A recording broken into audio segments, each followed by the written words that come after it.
Hey guys, welcome to the Daily Word Bible Study, a plain and simple book by book, chapter by chapter, and verse by verse study through the entire Bible. Currently, we are in Acts chapter 17, and we've kind of been stuck on verse 26. I'm going to move on, or at least I'm going to try to move on.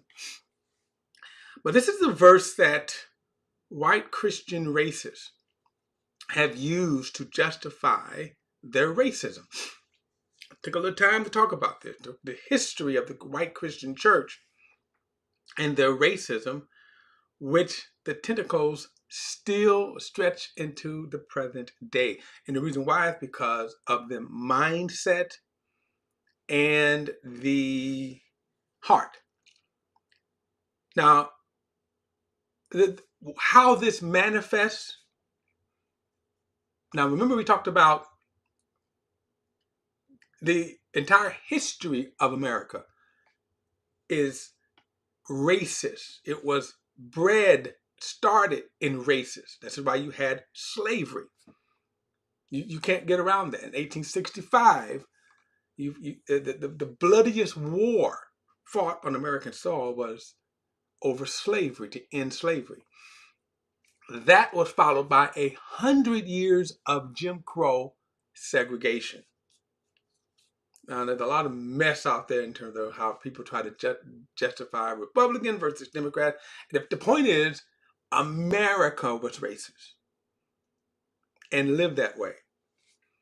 Okay? And even in the North, even though the laws, Jim Crow laws, were pretty much limited to the South, in other words, some of the northern states did not have Jim Crow laws, but they were racist. And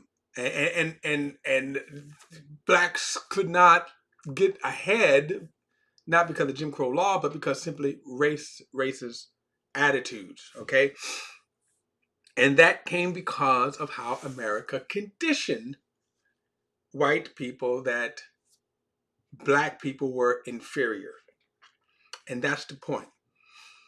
How this manifests today,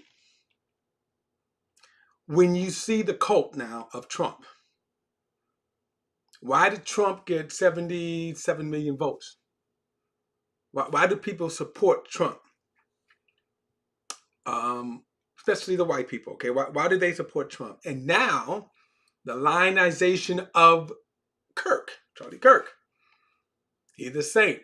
And in both cases, what they energize in people is the whiteness. So that's how it manifests today. That Charlie Kirk was the apologist. Trump is the symbol. You can say he's the king. He's the figurehead. Okay, and but Kirk was able to spread the propaganda, the white propaganda. And what you have today with Christians is they try to, well, you can't align with the racist part of Kirk, but you have to say he was a Christian. Oh, he showed Christian virtue. Okay, now but all of this goes back. All of this you have to kind of trace back to how America was founded, the mentality, the laws, the science, and most importantly, Christianity. And it all stems from several verses that they misuse. One of which, going back to Genesis, that God's will is segregation because he made the black man inferior. The curse of Ham, they call it. And then with this verse that we're studying here in Acts 17, verse 26, that the end of it was that he established the bounds. That they used that to say, well, see, this is why you had segregation. Which, if that's true, then they themselves have sinned against God by exceeding their bounds, European colonization, and here in America, who told Europeans, who said that God told Europeans to come colonize America? See? So then you just admitted that you are ungodly because you came and you took over the Indians. But the idea is that too, that they use this to try to justify that this was a godly thing, racism. That God wanted it this way. So let's kind of get into it. Because as I said, I did study it. I'm going to not try to linger on this. Because basically, let me just tell you, this really deserves a lot more treatment than in this platform here, this video. I gave you a couple of good examples if you wanted to read it. The late Dr. Fred Price, study on race, racism, and religion, where he had, I think the book is several volumes, but he spent over a year on his television program from his church in Los Angeles teaching on this very subject. And he breaks it down after an experience, a wake-up call that he experienced. And then Dr. Joy DeGruy, post-traumatic slave syndrome book. That book right there, I'm going to tell you, that book kind of really answers a lot of questions. Let me tell you, for example, and again, I'm trying to resist, not going to, but that book answers, among a lot of other things, when people say, well, how can you tie slavery 200 years ago, which they're disingenuous, by the way, but she wasn't 200 years ago, but okay, 200 years ago, to how black people act today. How can you say there's a connection? And she tied it perfectly. Like I say, that the argument is disingenuous, but okay. Let's go back. What I'm going to do is now I'm going to go back to Paul's. I'm going to go back to Paul's when he starts his discourse here. And this is in verse 23. Let's go back to verse 23. No, verse 22. It says, then Paul stood up in the middle of the Areopagus and said, men of Athens, I see that you are extremely religious in every aspect. For as I was passing through and observing the objects of your worship, I found an altar on which was inscribed to the unknown God. Now, we kind of covered this, the Greeks, by the way, that were big on philosophy. Now, that philosophy in which we get today's apologetics. And he says, therefore, what you worship in ignorance, I proclaimed to you. The God who made the world and everything in it, he is Lord of heaven and earth. He does not live in shrines made by hands, neither is he served by human hands as though he needed anything, since he himself gives everyone life and breath in all things. So this is important because notice he established that, okay, we start with God. And he said, from one man, he has made every nationality to live over the whole earth. Now, this is the part that you see that the racists they don't talk about this. Because think about this. Now, you think about the phrase that Thomas Jefferson, a slave owner, a racist slave owner, a vile racist slave owner, one of the founding fathers, that he wrote. And the reason why I say that, just in case he wrote a lot of other things about the inferiority of the Negro, even though he didn't mind sleeping with him, but I digress. But remember, he wrote the famous words that we hold these truths self-evident, that all men are endowed by the Creator. I think I'm paraphrasing, but all men are endowed by the Creator with inalienable rights from the Creator. I know I just butchered that.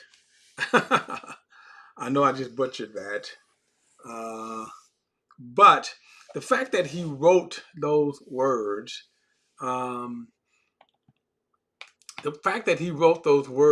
okay, let me quote it right, just so I can get it right here. I hate that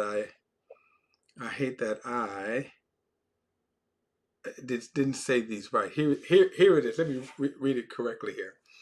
He says, "We hold these truths to be self-evident, that all men are created equal, that they are endowed by the Creator with certain inalienable rights." Then he says that among these are life, liberty, and the pursuit of happiness. Now, he wrote this while owning over 600 slaves, while sleeping with one of the slaves, fathering children with one of the slaves. But I do, again, digress.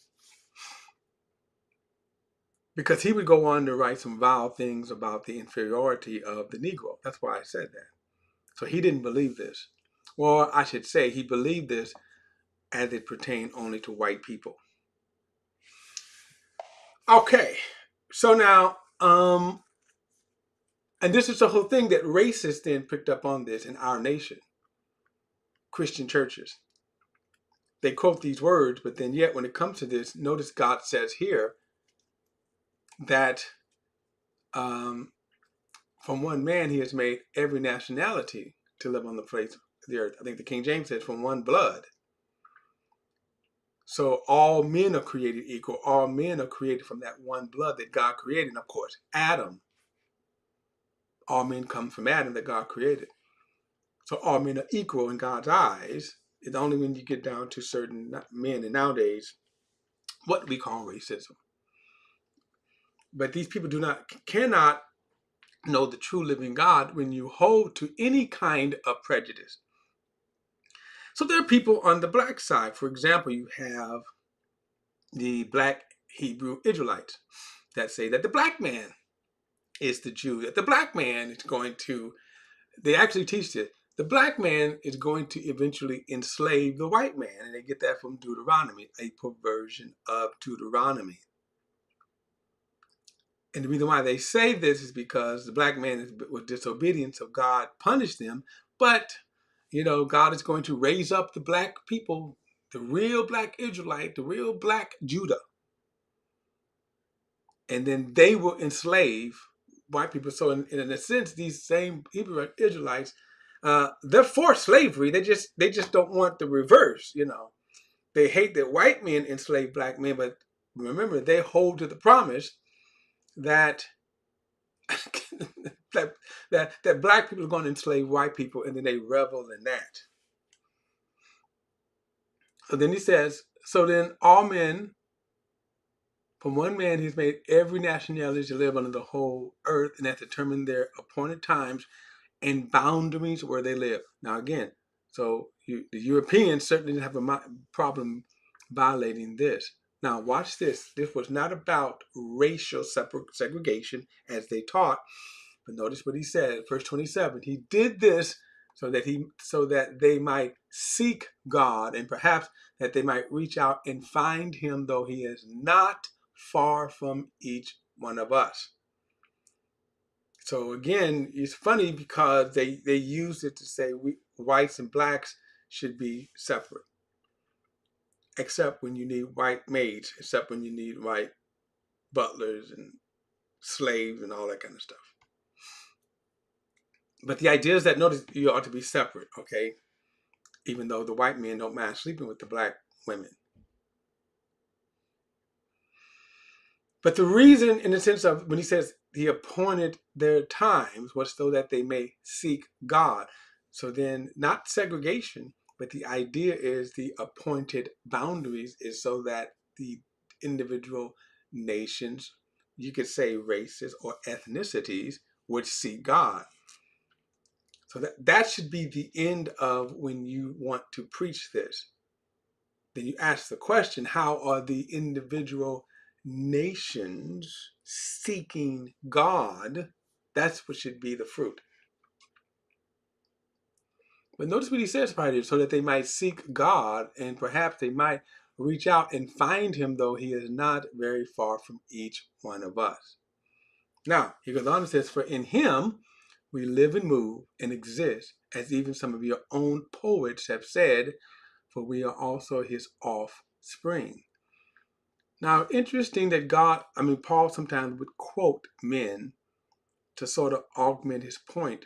So when he says even your own poet says this, this is not in any way Paul subscribing to these very pagan poets. He just said, okay, here's a statement where they are right. Verse 29, being God's offspring, then, we shouldn't think that the divine nature is like gold, silver, or stone, an image fashioned by human art or imagination. Now remember, the reason why he is writing this is because all of the statues he was seeing that he saw displayed with all of these pagan deities. And now he said, oh, here's one for the unknown God. And they just said, well, let's just throw one out. Let's just throw that out there, the unknown God, right? Verse 30, therefore, he says, having overlooked the times of ignorance, God now commands all people everywhere to repent, because he has set a day in which he's going to judge the world in righteousness by the man he has appointed. Now, notice this statement, God commands all men everywhere to repent. A lot of times when I come across these kinds of verses right here, there's so many other things I can go, like, let me just mention this. This verse destroys Calvinism, because Calvinism says God has already chose people to be saved, and that he's already chose people that's going to be doomed, eternally doomed. Where yet here Paul is saying God commands all people everywhere to repent. Okay, that's all I'm going to say about that. But then he says, but he commands all people everywhere to repent, because he has set a day in which he's going to judge the world in righteousness. Now that statement there, because a lot of people accuse God, and I'm going to say that a lot of people accuse God disingenuously. In other words, they want to say that how can, if God is such a God of love, why is he sending people to hell? Well, let's go back right here. The question becomes, God commands you to repent. Have you repented? Now, if you haven't repented, then yeah, God is going to judge you in righteousness. They always seem to omit this part, that the reason why people are going to hell is because they haven't repented. And then he says, because God has set a day in which he's going to judge the world in righteousness by one man that he appointed. So the judgment is set. This is a part of the gospel. And the reason why, and despite anything else, when you look at all of the evils of the world and you say, well, what? Let's say even a Hitler, the main reason Hitler went to hell is not because of his acts. He went to hell because he didn't repent. Hitler went to hell because he didn't repent. Now, because he didn't repent, his sinful nature just increased and increased and increased, from bad to worse to evil to heinous. Okay? He says because he is going to judge the world in righteousness by the man he's appointed. And then he says he's provided proof of this to everyone by raising him from the dead. Now, Paul is the apostle for this. Now, verse 32 says, but when they heard about the resurrection of the dead, some began to ridicule him. Now, it's funny because now all of a sudden they're listening to him. And now when he says the resurrection, they laugh at it, right? They begin to ridicule him. But others said, we would like to hear from you again about this. Then Paul left their presence. However, some men joined him and believed, included Dionysius and Areopagite, the Areopagite. And then he says, a woman named Demarius and others with him. Again, notice Paul always brings up the women in his travels and his ministries, that he reached women in his name. I say that because you don't see a lot of that when Jesus, for example, was traveling around Galilee.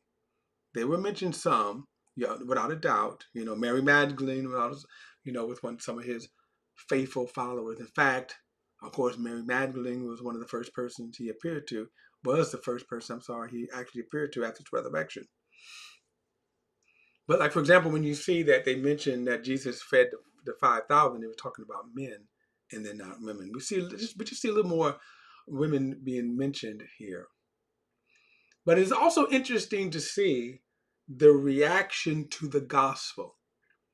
And then we can understand why that it's not about any kind of political affiliations, religious affiliations. People are just simply rejecting the gospel. And we see here is what God says: preach the gospel, okay? Preach the gospel. And then watch this: he that believes and is baptized will be saved. He that believes not will be condemned. And this is kind of what we see here. We see Paul preaching the gospel, and then some believing, and then others not believing. All right, guys, I made it through what I was so tempted. I wanted to get further into the idea